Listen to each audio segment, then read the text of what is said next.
De Marseille à Paris, 10 pères et mères vont rejoindre la capitale à pied. 800 km de marche pour mettre un coup de projecteur sur l'inégalité de traitement dans la garde des enfants. Chloé Pelletin et Marie-Agnès Pelleran les ont rencontrés à Sénas, première étape de leur périple. Parmi ce groupe de marcheurs, Sylvain est venu de Nice pour apporter son soutien et son expérience. Père d'une fille de 12 ans, il sait ce qu'une séparation difficile peut impliquer. L'enfant a besoin de ses deux parents et voilà, il faut absolument que l'enfant soit le plus épanoui possible. C'est ce qu'il y a de mieux pour l'enfant, pour son développement. Donc voilà, on bosse pour ça, on bosse pour nos enfants et on bosse pour tous les parents aussi qui se sentent lésés.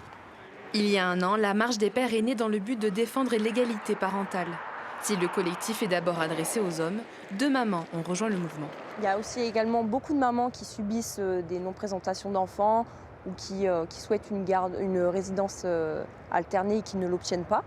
Donc justement, je suis là pour représenter aussi le combat de certaines mamans qui ont des difficultés à avoir leurs enfants. En marchant, ces parents veulent montrer leur détermination avec une approche humaine, raison pour laquelle ils privilégient les étapes chez l'habitant.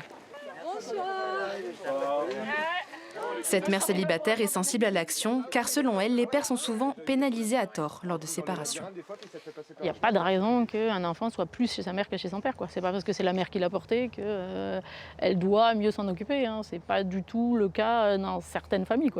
L'année dernière, en France, 4 millions de mineurs avaient des parents séparés, mais seuls 12% d'entre eux étaient en garde alternée, selon l'INSEE. En plus de la résidence alternée comme principe de base, les marcheurs veulent réduire l'éloignement géographique volontaire. Avec notre marche, on va aussi faire évoluer les choses et peut-être qu'on va pouvoir donner l'envie à certains parents justement de s'investir, d'y croire et puis d'aller se battre pour avoir une meilleure garde de leurs enfants.